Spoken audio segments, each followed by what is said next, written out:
probably make it a little bit shorter. Welcome to the 2-Month Review, the weekly podcast brought to you by Open Letter and 3%, in which we take a big-ass book, break it down section by section, bit by bit, talk about it, joke about it, have fun with it, analyze it, do whatever we do.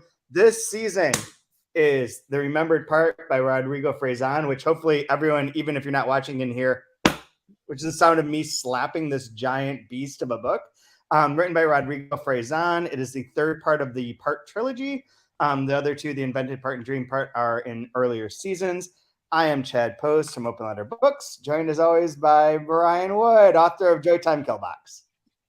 Hey, hearing these intros over and over again really kind of kicks me in my rear end and makes me want to finish my book so I can at least have a different thing other than the stupid Joy Time Kill Box every time. How many have you done nothing else with your life? You don't think that every week I don't think, well, hopefully next time this will get Brian to do the next book.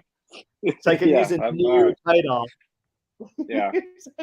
I feel like an ex-writer is what I feel like every time you say that. I'm a perennial next writer, so that's gotta be better. Next writer. Yeah. At least you wrote. At least you had to write. You had to write. Exactly. Yeah. How are you doing this week, Brian? Oh, not bad. Hanging in like everybody else. Are you still in Europe or are you back? I'm never coming back. Yeah, I'm still here. And in Latvia, and I actually have a few things I want to share before we get started. Sure. that might seem unrelated to this section of the book, but I think if you bear with me conceptually, they will end up being related to this section of the book. Which for anyone's who's following along and hasn't read, we are up to page 563. For today, we're getting there. We're rounding that last turn. We're into that last quarter mile. I've been watching a lot of Fast and the Furious, so every quarter mile reference and or car metaphor you can thank for that movie franchise for implanting into my mind.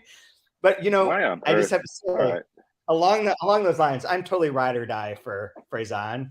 I will read him a quarter mile at a time, ride or die, all day or day, whatever. Anyways, I'm here in Latvia still, and yesterday I had the opportunity to meet someone who I want to make sure that everyone on the podcast is aware of, is Andre, who runs the blog The Untranslated, which, if you don't know, Brian, you should. But The Untranslated is a review website that basically reviews very difficult books from 9 different languages. He reads them in 9 different languages. I don't think he's reviewed books from all 9 quite yet, but does read in 9 different languages. And they are the books that are like Frazan on steroids, like the Finnegan's Wake of Mexico or of Croatia or whatever language he might be. The Croatian's not one of them, but German, Latvian, Russian, so on and so forth. And he lives here in Riga, so you had a chance to meet him. And we've been talking so much this season about what makes a book difficult. And one of the things that he said that was very interesting was that he likes to review these books and pay attention to these like mammoth, difficult, like, just the really, truly complex works of literature, ones that have invented languages, ones that have like, various structures that go well beyond what you consider like a normalized structure, because we have, as a culture, become so like obsessed or just enthralled with the simplicity of things that these books would stop to exist because no one will pay attention to them. That the truly difficult, the truly ambitious, the truly like, ground, like epoch changing, once in a lifetime sort of like all in book will be hard to come by if nobody pays attention to it. And his definition of difficult, I think, would be a little bit different than what we've been talking about in regards to Frazan. But I thought that was a really interesting point, and it sort of like reinforces what we're trying to do here with 2-Month Review, even though I don't think what we're reading is quite on the same level as the sort of books that he's writing about, which I can't even, I can barely write, but he's writing about things that are like barely comprehensible. So like kudos. It's interesting because it talks about in this section too, the idea of reading, but it's rereading, and not enough people reread. And especially with difficult literature, it requires rereading, or it requires a future, as it talks in here, a future reader. And maybe that's what makes a book difficult, is that it requires a future reader to be reading it. And I don't know, we're at a time and place where people, in some ways, books are kind of like trophies. Like, why would I reread a book when I can try to read more books? And so I'm wondering if maybe that's part of why these things disappeared. Do people want to take the time to, gosh, if I have to read a book 3 times, I could read 3 different books and get credit for having a knowledge, like a little pat on the back that I've done these 3 books and I've moved on to the next one, or I'm on to the next one on my list because I have my stack of books I want to get through. I have to say, one of the times, so like we just had a really remarkably positive review of one of our books in the New York Times this week.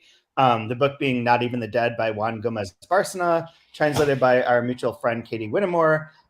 Really fantastic book, very interesting, would fit into here quite well. And the review in the New York Times referenced Cormac McCarthy, referenced Bolaño, referenced Joseph Conrad. It's like the most stellar review that we've ever gotten in the Times, and like, really got to the heart of the matter, really took it seriously.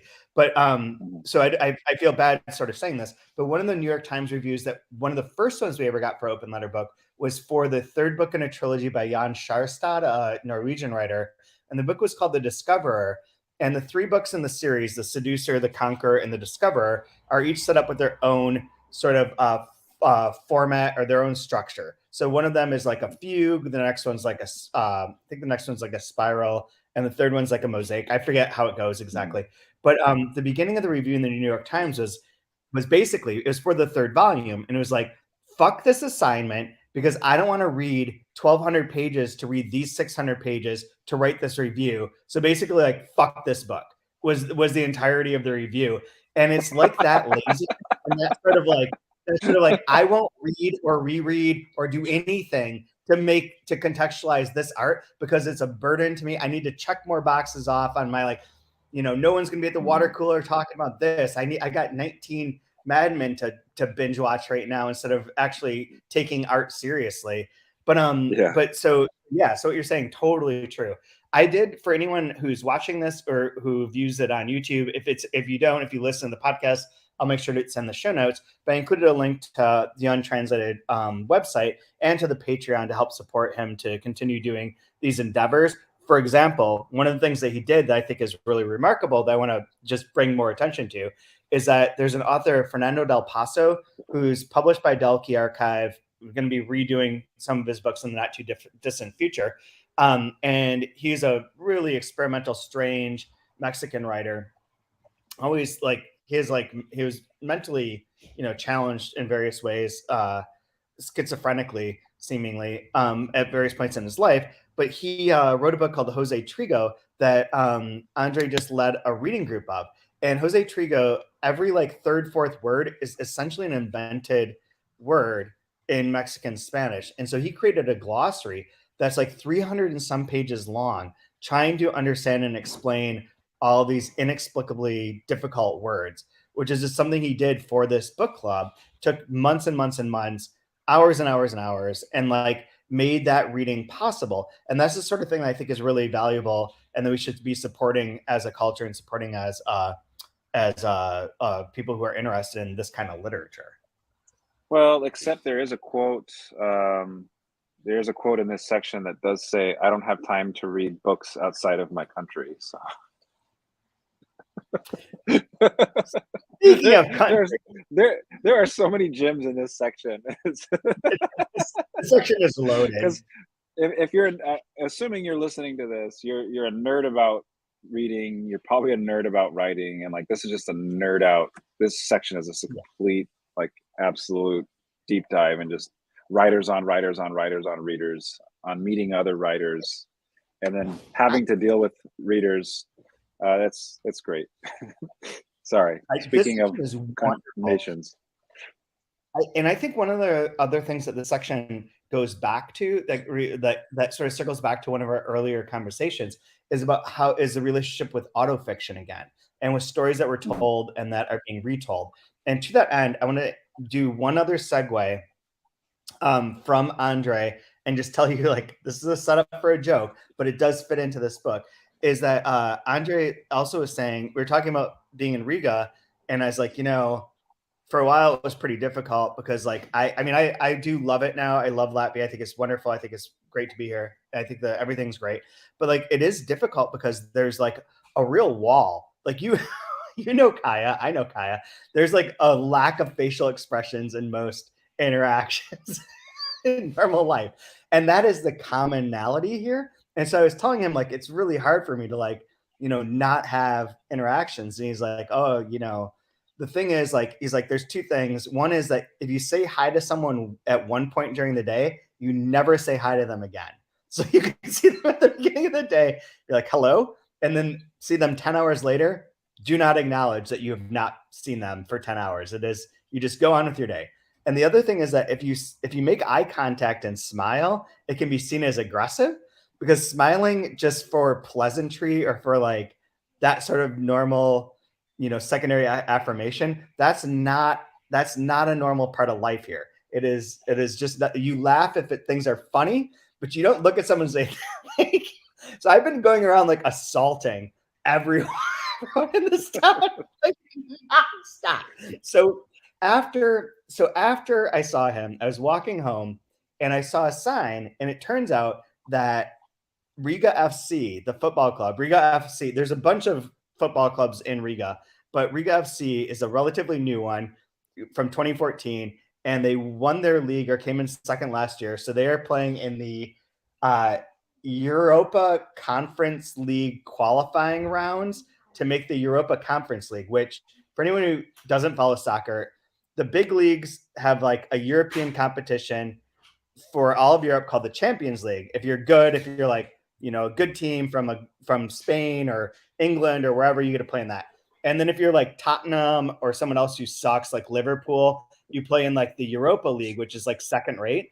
This is the league way below that. This is the lowest of the European leagues, and they're trying to qualify for it. So it's not like the stakes are extraordinarily low. And it just so happens that they were playing Vikingdor from Iceland, from Reykjavik. So I went to the game to see like the last two major world capitals I've been to, Riga and Reykjavik, play each other in this like little clash. And I got seated my ticket was next to 4 Icelanders, and the Icelanders screamed over and over and over again. So the team from Reykjavik is Vikingdur, which we would generally pronounce Viking.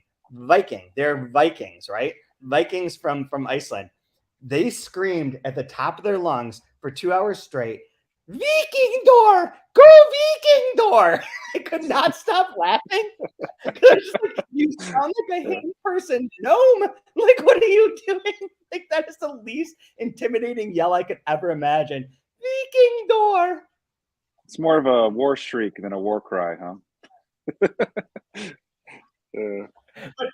But Riga wins. So Riga wins 2-0. Riga wins handily. This is still like, who cares? It's the third league. They're playing Vikingdor, and they win, and nobody smiles. There's no emotion in any part of the leaving. There's nothing. And now I come to understand means that they're very happy. And the reason I bring these two things up is that as a segue into this, like we can go through the book, or we can jump to the two parts that are really, that I think are most of this point. Is that this is another iteration in the Frazan world in which he's taking his real life experiences, transforming them into fiction, and using them as illustrations to something. So as you know, because you were there, I was there, Rodrigo did come to the University of Rochester and he didn't give a speech, is what he says in this section of the book. He did give a reading. He gave a conversation with Will Vanderheiden. We all went to dinner. During the dinner, or I think it was during the dinner, we told him that Kurt Vonnegut's the model for Billy Pilgrim from Slaughterhouse-Five is from Rochester and is buried in the cemetery across the road from where Rodrigo was staying, across from his hotel. So he went to see the grave. He took a selfie. He sent it to all of us. It's the only selfie he has, is in front of Billy Pilgrim's grave. He was very ashamed, if I recall. So he's not going to like super. If he hears that this came out in public, he'll be very upset. But yeah, he was like, I will never do this again. Here's me. Yeah. in front of a grave. Yeah. And so that's in here. That core essence is in here. And I want to get to that and talk about like what he does to like frill it up and to change it from like reality to fiction. And then the follow-up though is that he uses that Vonnegut thread, that key, as then like the next section is about the writer being in Iowa, giving his book to Vonnegut, which is the fucking exact story that Faison told us over dinner when he was in Rochester. Was being in a cafe, seeing Vonnegut outside of the window, taking his book to Vonnegut, telling him, hey, you know, I wrote this book, you're a character, having this interaction, Vonnegut walking off, and him assuming that Vonnegut just threw the book in the trash and just kept going. And again, that story is almost verbatim in here too. So like the way that like he converts these things and makes it into the writer is interesting, because it is like everyone write what you know, the autofiction, whatever. This is something different, I think. And there's something about it that's like a playfulness of like the constantly gathering of material that fits into this guy's viewpoint and way of dealing with the world. But I've talked a lot. It's like this wild conglomerate, or it's like a beautiful terrazzo of just different gems and things that some like, hey, see these 100 rocks in here, 2 of them are real, and then the rest I've made up. I'm not telling you which ones are real or not, or which part, you know, but yeah, the names have not been changed to spare the innocent, but I'm not telling you. It just blurs everything, right? It's just like the memory. It's fragmented, it's fuzzy, there's some amnesia to it as well. Was it like that? What was it not? I don't know. I mean, I love that he mentions Joan Didion very briefly in this section. And it's like her with kind of being on that, like one of those pioneers of creative nonfiction where, did it snow? Does it matter if it snowed? Because it felt like it snowed to me, and that's kind of the whole point of this story that I'm telling. So who cares if I have it right or not? There's that aspect to it. And he has that great story, and I hope maybe it's in the book at some point, where the actual Rodrigo did meet Joan Didion in New York City randomly one time, and I don't know how he always meets these people. It's great. I love. I met Joan Didion at a party in New York City too. Okay. And like she was mad at him, but yeah, this will be a great story that maybe shows up, maybe doesn't, but yeah. The one that I really hope to tell. The one I wish would show up, but I don't think shows up in here, is the one where he said that he met Susan Sontag once, and she's mentioned in this section as well.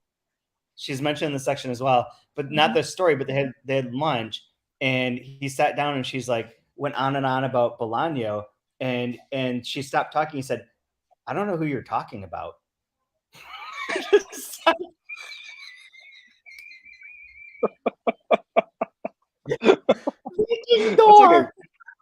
That's like a joke. It's like a punchline of a joke. Who are you? Who? That's fantastic. So good. Yeah, and Rodrigo actually on that tour, did he have a lecture at Cornell, or did he just want to see did he want to go there as a tourist to see the office? I don't think he went. I might be mixing this, because he wanted to see. I think he wanted to see the office. He made a special trip just so he could go to the office of Nabokov, if I recall. But it doesn't matter.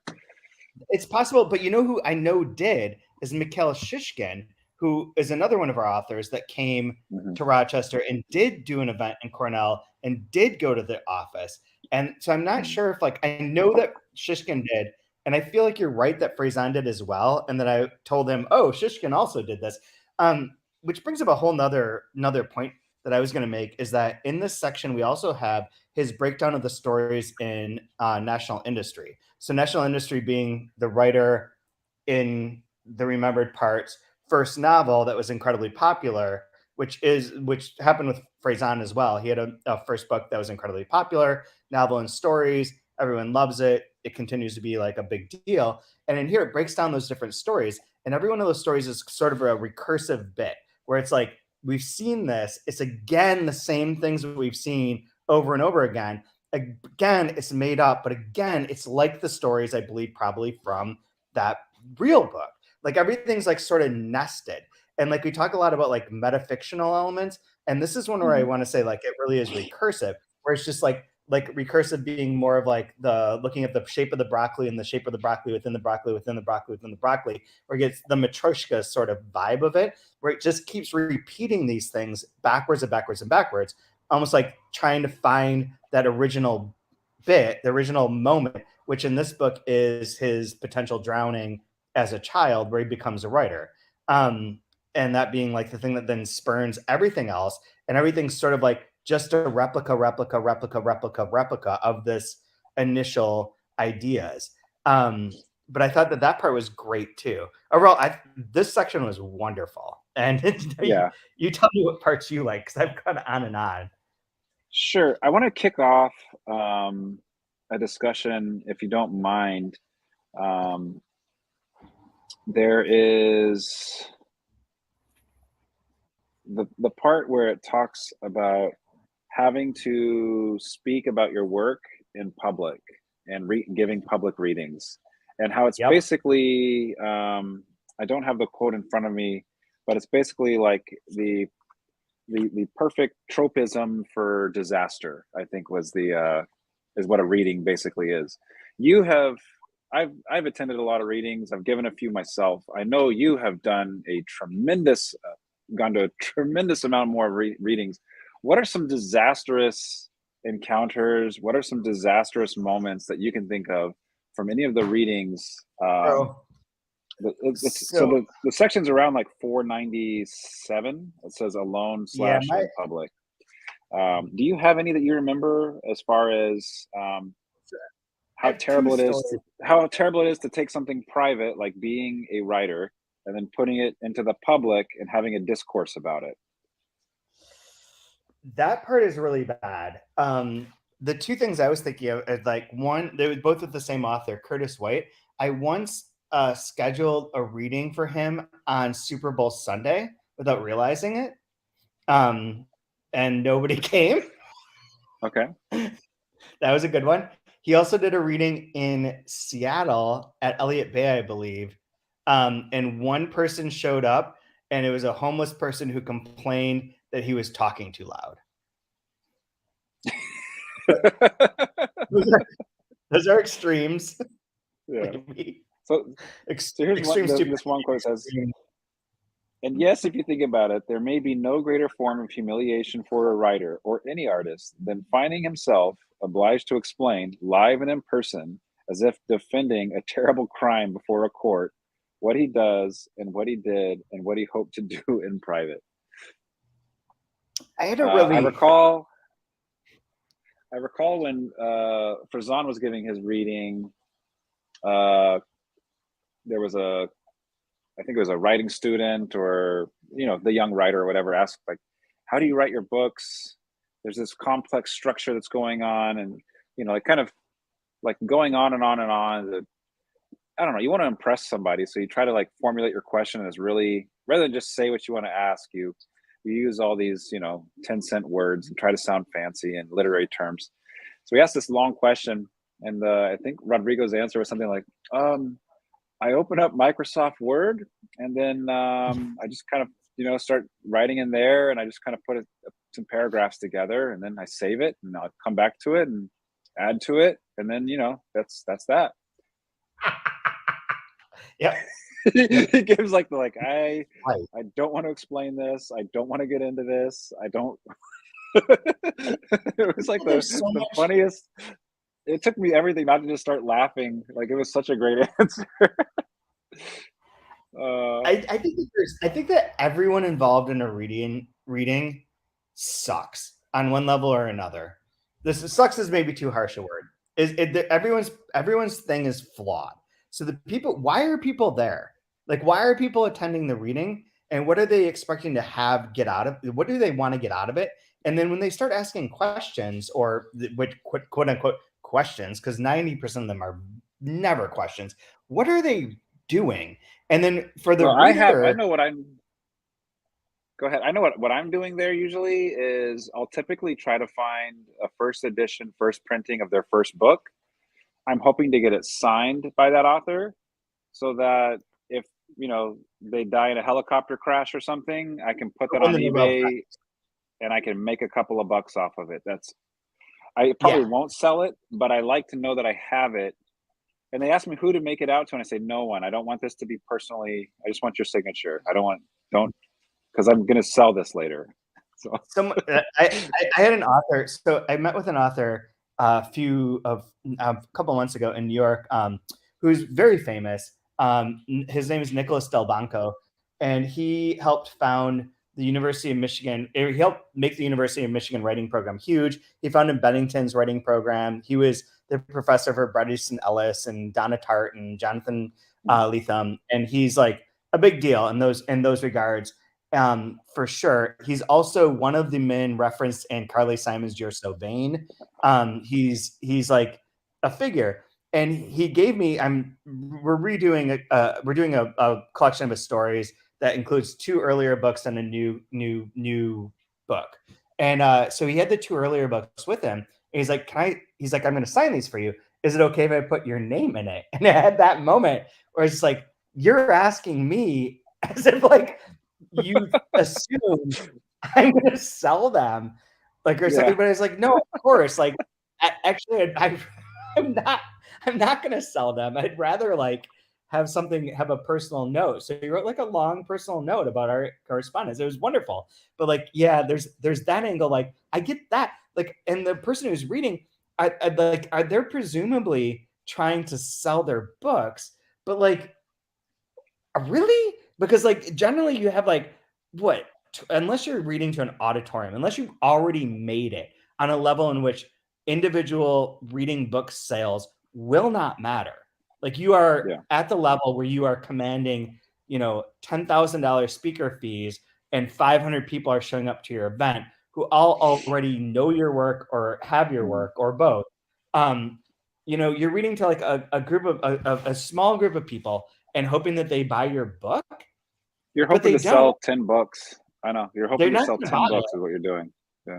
So are you really like, is the real truth of the matter that you're reading because you're hoping to meet one person who your book had an impact on, which is also mocked in this section, right? Like how much he hates when people come up and are like, your book changed my life.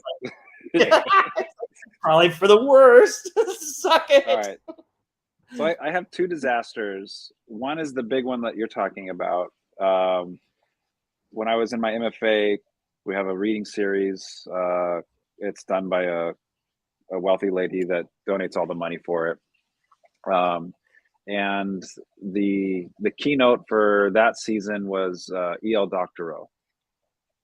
And you can tell by my age, we got E.L. Doctorow when he was a little bit advanced in his years, obviously. So, but the literary director of this reading series, like that was his hero. He's like loves postmodernism, loves E.L. Doctorow. Book of Daniel was like one of his favorite books. So gets E.L. Doctorow out there, and like it was so phoned in, didn't care. It was like the worst, most torturous. Like, what are we even doing here? I remember like I was sitting next to a professor I didn't even know. I was like, what is this? He's like, this is bad, man. This is so bad. And just kind of like, he doesn't even like read anything new. He just reads like, here's an early draft of something I wrote 15 years ago. I found it in my laptop on my flight out here. And like, he just read from that. And then then he goes, I will sign 2 books only at the end of this. So if you want a signature come up, I will sign only 2 things. And I'm only signing my name. I'm not making it out to anybody or anything. And then like he just sits slumped in a chair and just signs people's books. And it was like, I can't believe we spent this much money on him to come out and do this. We're never doing this ever again. We're only doing young authors that have energy and care or whatever. Like, so that was one disaster. I mean, Go ahead. for a university perspective or for anyone hosting things, like what a fucking bind you're in. Like if you try and get this is the old Penworld Voices problem. Why Phrason got paired with Lethem is that if you don't have a name that people want to come out for mixed with someone who's hungry, like you end up with a disaster either way. Nobody shows up because they don't know who it is, or everybody shows up and that person's kind of a prick. Not to generalize grossly about every author, but I don't know. Related, just to interject for 1 second. Going back to Andre, he talked about being in academia and going to a conference, and he was like, the big keynote was going to be this American professor flew over to wherever they were, going to give this amazing keynote. Everyone was so excited. And he's like, and they got there and all they did was talk about, like, make jokes about what they ate on their flight and like how boring and like all these things, and didn't really give us presentation. I was like, oh shit, I wonder if I ever flew to there and gave a presentation, because that sounds like what I would have done. Sounds like exactly like what you would do, actually. Okay, and the other disaster, which I thought was awesome, I love this disaster. This one was great. It offended so many people, but it was kind of that was the whole point of it. Was it was a smaller reading series, and they brought in Sherman Alexie, and this was before his. Yeah. This was before his, affairs and wanting to be, Me Too'd and being canceled type of thing. It was a few years before that, but somebody asked. The big topic was. Do you think that what do you think about artists and being controversial? And they brought up Salman Rushdie, and if Salman deserved to have the fatwa put on him, and I don't know what they were expecting from him, but there was like this little like kind of gleam in Sherman's eye before he answered, and he kind of smirked. He was like, "Absolutely, he deserves everything that comes to him. How dare you say stuff like." He went on this time, like you could hear like people actually gasp, and like people started leaving, and like he was like, I think he basically just said, "I'm really bored with doing this, and so I'm gonna just give you an answer that you don't want for a question that I don't want to answer or what." It was again, he just completely floored everybody, and then for later for him to be stabbed in the neck in Buffalo or whatever. I mean, this was a decade later when that happened. But yeah, like holy cow, like that one was just not what anybody expected. Sherman Alexie gave a reading at Illinois State University when I was there for Delkey, and there was a woman who was there. There's like a reception afterwards, I believe. Yeah, it would have had to be afterwards. I was hanging out at the reception, talked to him, and this woman came, and she was very, let's say, scantily clad. And I was like, "Oh, are you like, what are you here for?" Blah blah blah. And she's like, "Well, I'm here to fuck Sherman Alexie." And I was like, "Oh, okay." And sure enough, saw the two of them leave together towards the end of that evening, pre all the Me Too stuff, pre all the other stuff, but like exactly that. Not necessarily reading. Allegedly. Yes. All right. Zoom. That's probably a part of this. I know for me, when I was going to readings and stuff, especially when I was in school, I was like hoping to get like some magic advice, like that magic miracle pill that would help me lose weight. Like I wanted like a quick fix. Like, how do I become a writer? What, like, give me how to write an outline. Tell me how do you start your story? Like you're looking for that. Like I know for me as a writer, you go to those and you're hoping to get some kind of advice of like, each person has their own way of how they cracked through that wall and how they made it to get published. And I wanted to be published so badly. I wanted to know, like, when really all it is like, just instead of being here, why don't you go home and sit in your chair and write something and keep writing something and read something and keep reading something, like do that. But all I wanted was, tell me how you got your agent. Tell me how your agent sold your book. Tell me how you got your idea for your book. How did you write your book? Like I was just like grasping at anything I could get and collecting anything I could on how somebody made it so that I could emulate or mirror their success. And I know for me, that was, I went to every single reading. I devoured everything somebody wrote trying to emulate their success. So you were much more interested in seeing IKEA read than in seeing our ex-writer read. Honestly, I was interested in finding. I just wanted to learn from anybody and everybody, and so I went to every reading. I went to all the poetry readings. I went to all of the nonfiction readings, the fiction readings. I went to every single person because I was in this mode of like, I'm gonna make it. I want to make it, and I want to be a writer, and I want to be a published writer. Like it was really important to me, and so I foolishly went to all these things, just hoping to just like scrap together some crumbs and like figure out a path on how to make it. We're gonna bang this idea to into nothing. I don't know, bang the drum. The beat a dead horse. But in terms of the readings, there's another element to it that I think one of the reasons I've always wanted to go to, if I want to go to a reading, generally I go because I go to an event. I like events. I like conversations that are actually like that misstep people. I want people to feel, I want the authors, I want the performers to feel like left-footed at some point, and that then they're honest rather than things that they've already rehearsed. And on the exact opposite side, I want a spectacle. I want to see someone perform for me and entertain me. And so on one of those things, one of the other people that came to Illinois State was Christopher Hitchens, and hanging out with him both before his events and afterwards and during his events, like it was at the height of his, when everyone hated him the most for like being pro Iraq war. He was like on that sort of like libertarian crazy side of politics, where he'd gone from being extremely liberal, left-wing progressive into like his own sort of strange world. And did he have a column? Was he in Esquire? What's that? Was he writing for Esquire when he had been writing for The Nation? And The Nation, he had been fired from The Nation like right then. And he loves a lot of books that I love. He's passed away now, obviously, but he was like gave a performance. And in some ways, like if writers were more like I'd go see a band because I want to see the performance. I like to see a band perform. I like to see it live.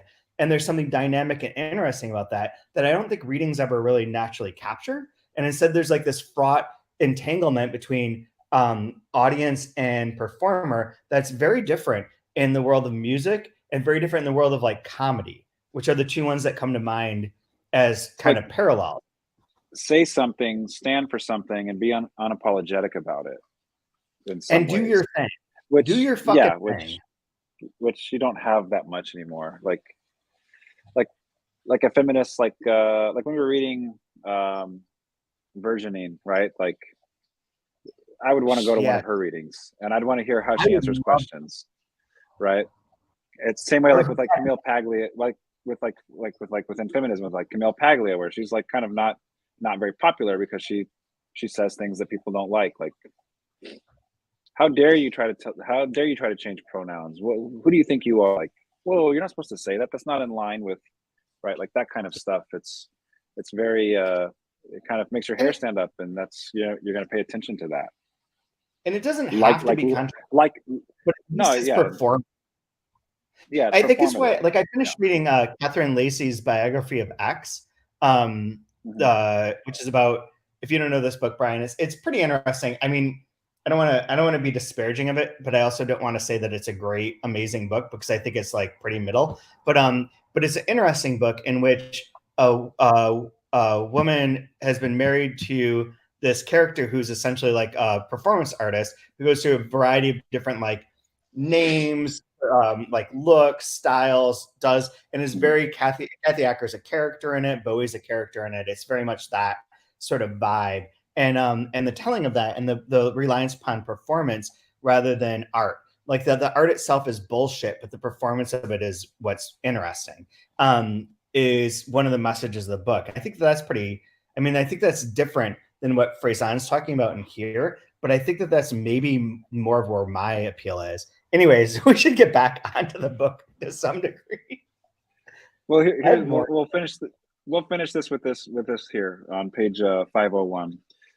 With national industry in his hand, that the humiliations inflicted on writers away from their desk revolved around various recurrent situations worth putting on a multiple choice test. A, that nobody shows up at the venue. B, discovering without prior warning that you were participating on a panel with a colleague you'd always hated. C, that the only people at the event were people you didn't want to see for anything in the world. D, there'd be some kind of lunatic that tells you that this book, quote, changed my life. E, the person presenting and or interviewing you hadn't read the book. Or to your face confused you with another writer. F, that the writer was drunk to the point of vomiting or nervous to the point of nausea and ended up behaving in a very inappropriate way. That's so good. So it's so good. This part is just wonderful. Like, he is firing on all cylinders. God, I don't even know where to go from here. I do have more notes. I really like the part right after this, though, where he starts braiding together Nabokov, Dunn, talking about Dunn and time, and the that kind of like postmodernist fragmentation of time, and then the way he's doing that with Nabokov, Dunn, and then later with Vonnegut, I thought was just really brilliant in this section.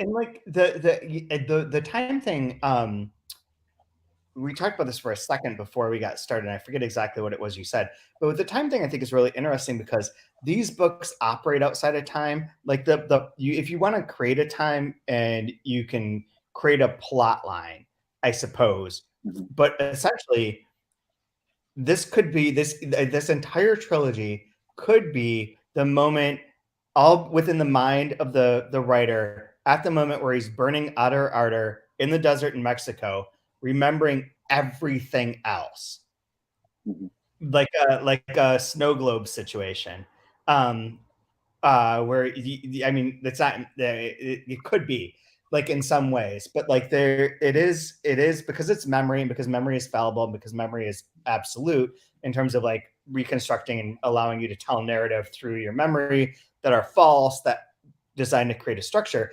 All of these books sort of fit into like the telling of the past, even with the invented part. Like, it's trying to invent a moment, but it's inventing a moment that then becomes the thing that's remembered, and that was a dream. Like, that interplay is such a brilliant three-part structure, and three little components of creation and of writing and of everything, that you can reconfigure them over and over and over and over again, and use the same little tiny plot and have that be this huge gigantic thing. So like everything, when you're talking about time, there is no time in this book.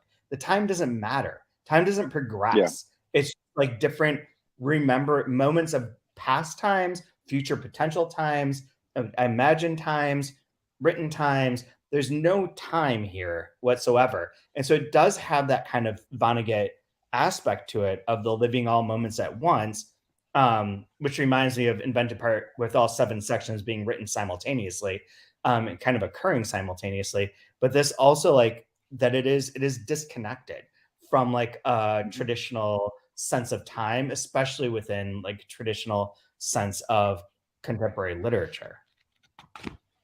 Yeah, I like too that he also weaved in Borges into that part as well. It kind of, one of my favorite stories by Borges was, I think it's called The Secret Miracle, where it's someone's facing a firing squad, and the moment before the writer is going to die, he's given this gift where time stops and he can write and rewrite and rewrite and rewrite and have the perfect piece, and then bang, the story ends. Like it's, which I thought, like, that idea of time, and time's only going one direction, but we can remember as we're vaulted forward. It was my favorite is the really great. My favorite is the Fune story, in which the kid can't forget anything, which ties really much into this too. Which I remember reading that in college and being like, holy shit, this is the worst thing that could happen to you in your life. I do want to say, not to be snarky, but to be a little snarky, is that the bit about the University of Rochester, and one of his like bits about the U of R is that all the students have Vonnegut tattoos, either like the like any lines. I would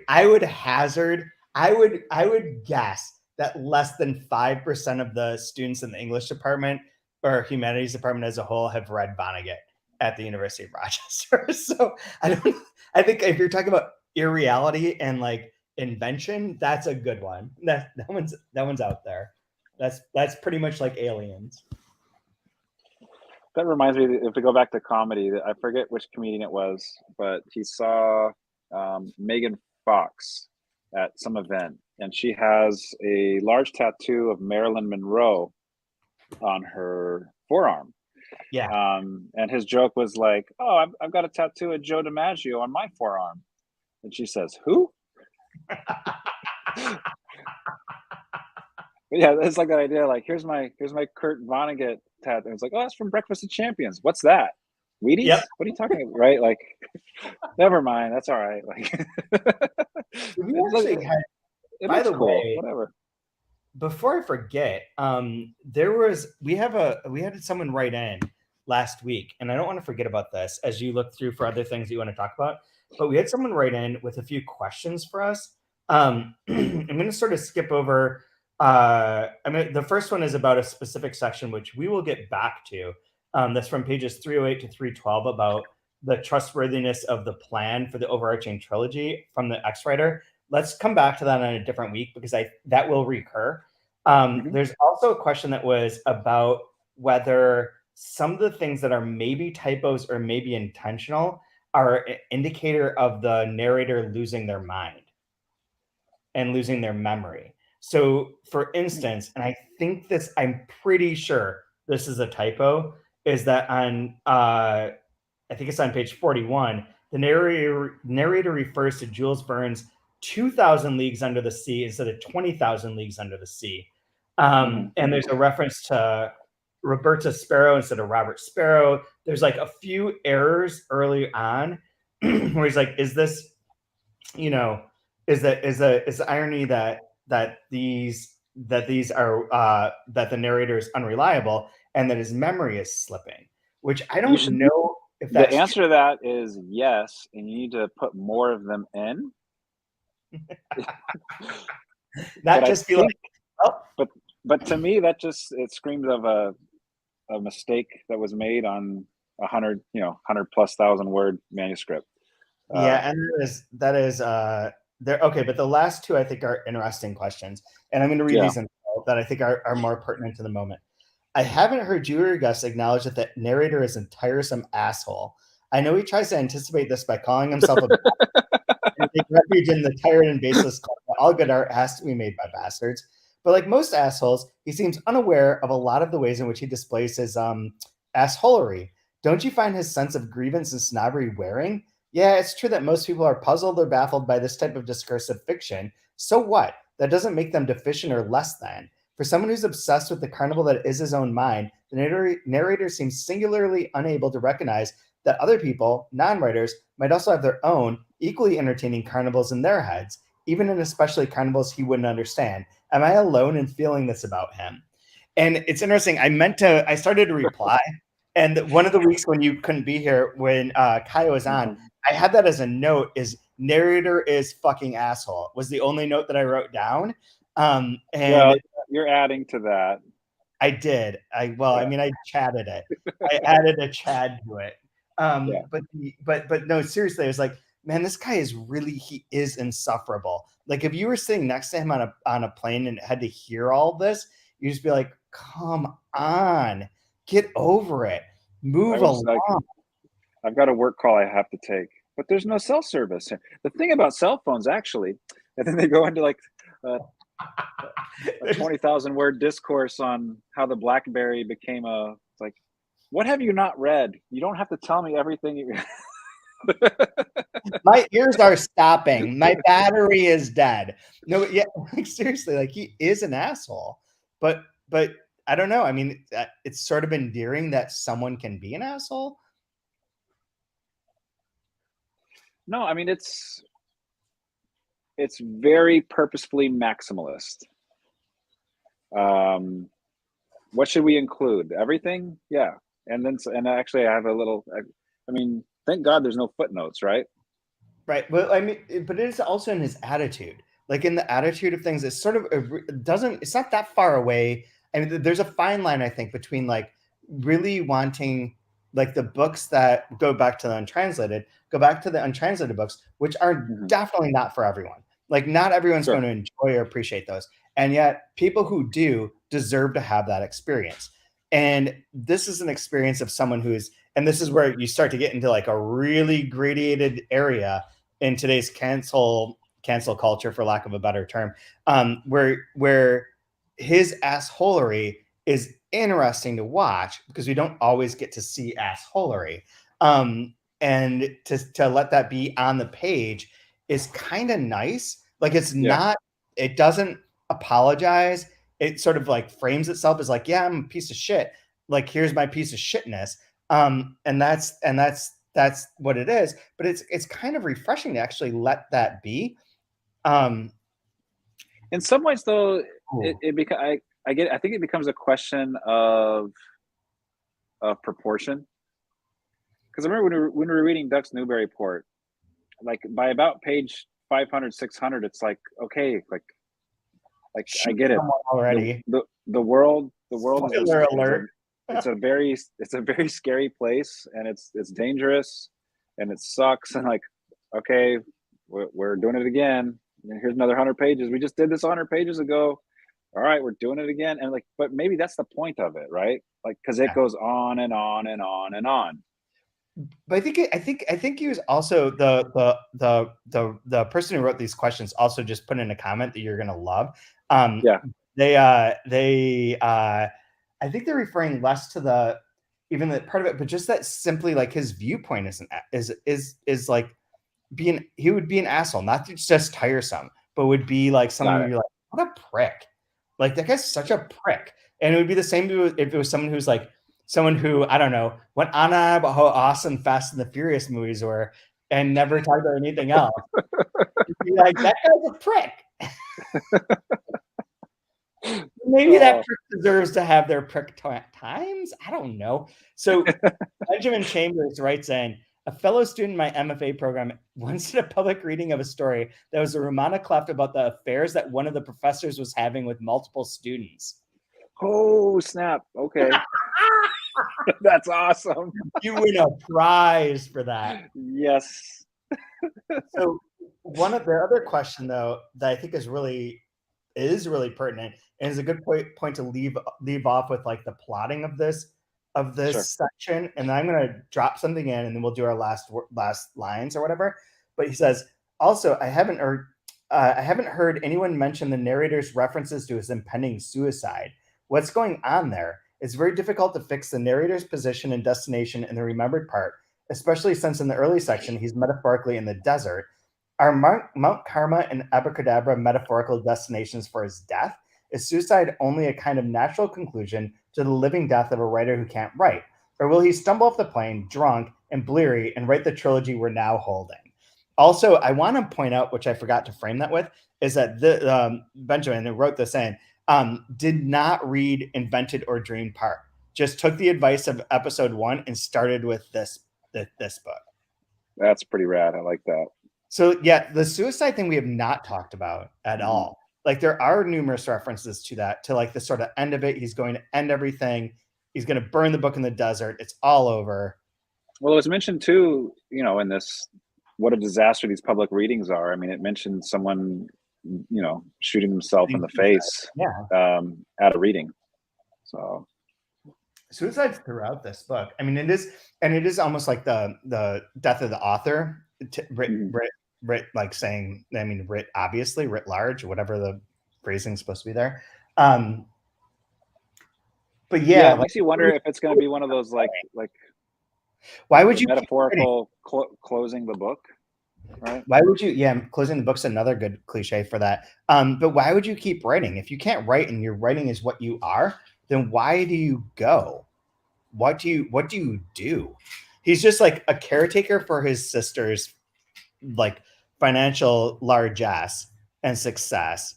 He's a failure that nobody wants to read his books and doesn't want to invite him anywhere anymore because he's a fucking run-on prick. Look at this. No. Perfect timing. But then there's also the thread of the child. Right. Okay, so the thread of the child. He who shall not be named. Yeah. I feel like that might be tied up, but I don't want to guess because I'll just sound stupid. So I can do that on my own. Easy enough. So as you look for so I don't think is there anything else from this? I don't even know if there's anything else on this. There was a bunch, but that's fine. We can save it for next week. No, anything important that you want to throw in there? Let's got time. No. I just really enjoyed the parts about the desk and the tomb was fun, just because I had firsthand heard a couple of those stories when we were at dinner. Yep. And then I really like the stuff with John William Dunn, and I'm not familiar with his work, so I want to read some of that. So I'm really excited to check him out. That reminded me that there's a part in Look at the Harlequins that he references where the character that is Look at the Harlequins by Nabokov is kind of a faux autobiography of Nabokov, where everything's like sort of like through the looking glass. And one of the things in there is, I think it's not Joseph Gardner. What's the guy's name? There's like a mathematician, Martin Gardner, that is referenced within the book, who references Nabokov in his works. But the character in Look at the Harlequins it's impossible for him to envision things reversed, which is like a particular like mathematical term. There's a mathematical term for it, but also like a psychological way of doing it. That part's great too, because these books kind of force you to try and see things as three-dimensional objects, I think, and see them as, and maybe that's just me because I'm obsessed with structure in reading, but see them as a whole. And see them in ways that you can reverse and move them around. And the Nabokov part of that I think is really interesting, because I think Nabokov also like saw things as massive superstructures in the way that like his character in that book or in Look at the Harlequins cannot do, simply because he cannot physically imagine things being in any other way than like a straight one-to-one line. While you're looking for your last line or for whatever thing you want to bring up, I will say that the next book for season 20, I'm going to announce on the website next week as part of an ongoing series. I will give you a clue. It will be a Delkey Archive book, because it will be part of the Reading the Delkey Archive series I've been writing, and one of which came out earlier this week on Momus's The Book of Jokes, which I quite like because that one's all about stand-up comedy. But the next one that comes out is going to announce that it will be the book that we're doing for season 20. So for anyone listening to this, if you want to find out, you're going to have to read that. This is what I think they call cross promotion. You're going to have to read that article, visit the website, which is just at rochester.edu/3%. You will get there. It will be up there on Tuesday if all goes well. And that's where you can find out what the next season's book is. Did you find a line that you would like to share as your line of the week? Yeah, page 504. I feel like John Donne was kind of the secret to this all along, right? 504, about a third of the way down. And that all of this, the combination of inventions and dreams and memories, was only experienceable and possible to perceive and to see with eyes closed, sleeping yet so conscious of other things. Love it. Love it. Mine is from the very beginning of the section that we read, page 492. And this is from Uncle Hey Walrus. Hey, Uncle Uncle Hey Walrus. Now I'm not sure. Like, I'm so uncertain of myself. It starts with Uncle. You got Uncle Hey Walrus says, I am there. He's talking about listening to the Beatles make the Beatles. And he says, I am there. And obviously, it's not the best background music for a psychotic. Okay.